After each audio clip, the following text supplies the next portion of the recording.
விஜய் என்னும் நான். மே 4ஆம் தேதி இந்த சத்தம் ஒலிக்குமா இல்லையா என்பதை முடிவு செய்யும் வாக்குப்பதிவுக்கான ரிசல்ட் நாள். சரி, யார் இந்த விஜய் என்னும் நான்? 1974ஆம் ஆண்டு ஜூன் மாதம் 22ஆம் தேதி சென்னையில் பிறந்தார் ஜோசப் விஜய். தற்போதைய வயது 52. தந்தை பிரபல இயக்குனர் எஸ். ஏ. சந்திரசேகர், தாயார் சோபா, பாடகி. இவர் கல்லூரியில் ஊடக இளங்கலை படிப்பில் படித்து பாதியில் நிறுத்தி திரைப்படத்துறைக்குள் நுழைந்தார். நாளைய தீர்ப்பு அவருடைய முதல் கதாநாயகன் படம். அவரது தந்தை எஸ். ஏ. சந்திரசேகரை இயக்கினார். இந்த நிலையில் அவர் படங்கள் தொடர் தோல்வியை சந்திக்க விஜயகாந்துடன் செந்தூரப்பாண்டி படத்தில் இணைந்து நடித்து ஓரளவுக்கு பெயர் பெற்ற நிலையிலும் மீண்டும் தந்தை இயக்கத்தில் ரசிகன், தேவா, விஷ்ணு போன்ற படங்களை நடித்துக் கொண்டிருந்தார். பெரும் வெற்றியை பெறவிட்டாலும் ஆக்ஷன் ஹீரோ என்ற அந்தஸ்தை தந்ததா என்பது கேள்விக்குறிதான். ஆனால் 1996இல் வெளிவந்த பூவே உனக்காக படம் விஜய்க்கு பெரும் திருப்பத்தை தந்ததுடன் திரைப்படத்துறையில் கவனிக்கப்படக்கூடிய கதாநாயகன் அந்தஸ்தை தந்தது. இப்படி சூப்பர் ஹிட் பிலிமின் லவ் டுடே, 1998இல் வெளிவந்த காதலுக்கு மரியாதை படங்கள் பெரும் பெயரை பெற்று தந்தன. 1999 ஆகஸ்ட் 25ஆம் தேதி திருமணம். இலங்கை யாழ்ப்பாணத்தைச் சேர்ந்த லண்டனில் படித்த சங்கீதாவை திருமணம். இவர்களுக்கு ஒரு பெண் குழந்தை, ஆண் குழந்தை.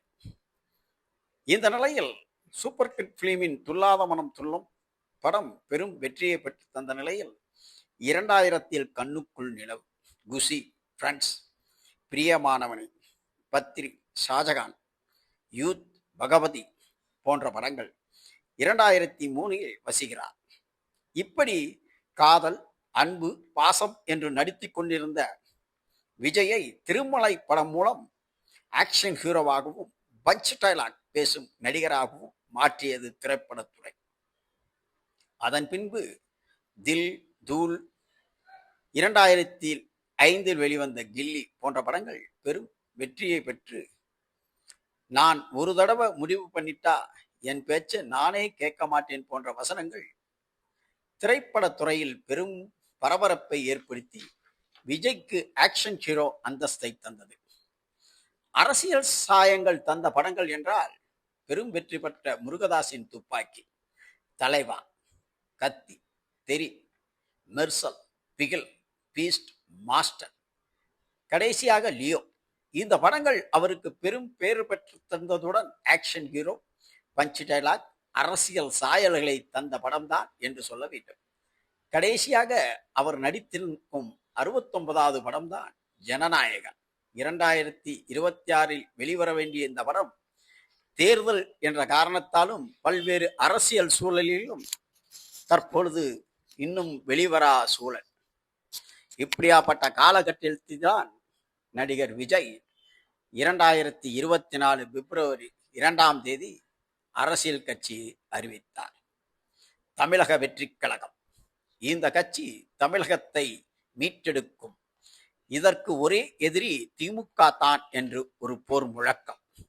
இப்படி ஆரம்பிக்கப்பட்ட கட்சி அரசியலில் சாதிக்குமா, மக்கள் ஆதரவு இருக்குமா, ரசிகர்கள் கூட்டம் தானே என்று பேச்சு எழுந்த நிலையில் விக்கிரவாண்டியில் அக்டோபர் 27இல் 2024ஆம் வருடம் மாநில மண்டல மகாநாடு மிகப்பெரிய வெற்றியை பெற்றது. அரசியல் கட்சிகள் தனது புருவத்தை உயர்த்தி நோக்கும் வகைகள் அலையலை என மக்கள் கூட்டம், யாரும் எதிர்பாராத கூட்டம். இதில் கட்சி கொடி அறிமுகம். இந்த நிலையில் மேலும் பல்வேறு ஊர்களில் மாநில மண்டல மகாநாடை நடத்திய விஜய்க்கு வந்த வரவேற்பை பார்த்து அரசியல் கட்சிகள் பிரமித்துத்தான் போயின. இந்த நிலையில் தேர்தல் நெருங்கி வரும் சூழலில் நடிகர் விஜய் மாநில மண்டல மகாநாடுகளை முடித்துக்கொண்டு மாவட்ட வாரியாக தனது பிரச்சாரத்தை துவக்கினார். திருச்சி, திருவாரூர், கரூர், நாமக்கல், கன்னியாகுமரி, திருநெல்வேலி, சென்னை போன்ற இடங்களில் பஸ் மூலம் பிரச்சாரம், நேரடி பிரச்சாரம், ரோட் ஷோ என்ற ஒரு கலை பிரபலமானதே விஜயை வைத்துதான் என்று சொல்ல வேண்டும். ஆனால் கரூரில் ஏற்பட்ட துயர சம்பவத்திற்கு பின் அவர் தனது பயணத்திட்டத்தில் பெரும் சுணக்கம் கண்டார் என்றே சொல்ல வேண்டும். தேர்தல் காலகட்டம் தொடர்ந்து பயணித்து மக்களை சந்திக்க வேண்டிய விஜய் நீண்ட இடைவெளி எடுத்துக்கொண்டாரே என்று சொல்ல வேண்டும். அதன் பின்பு ஏதாவது ஒரு அசம்பாவிதம் நடந்துவிடுமோ என்ற பயத்திலே அவர் அரசியல் பயணம் இருந்ததே என்று சொல்ல வேண்டும்.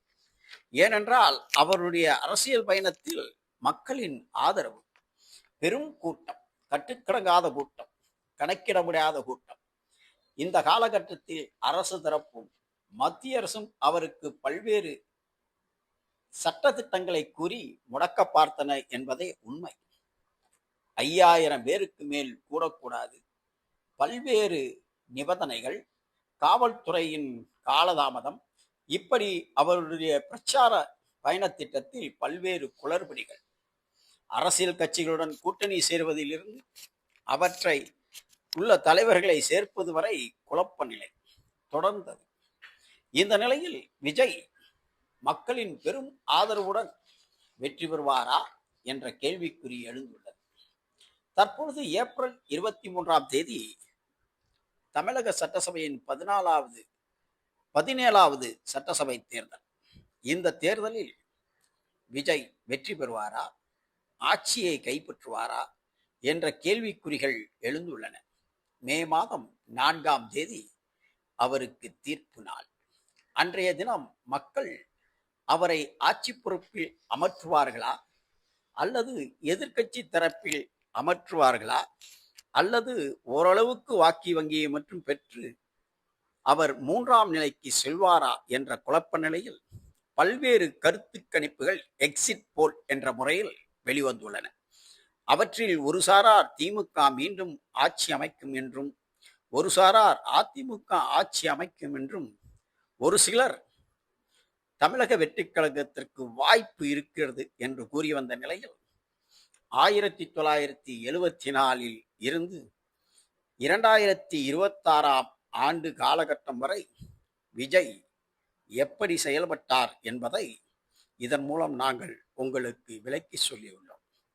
அரசியலில் பாடம் கற்றாரா, இல்லது அரசியல் அவருக்கு பாடம் கற்றுக் கொடுத்ததா என்பது புரியவில்லை என்றாலும் மே 4ஆம் தேதி அதற்கான விடையை கொடுத்துவிடும்.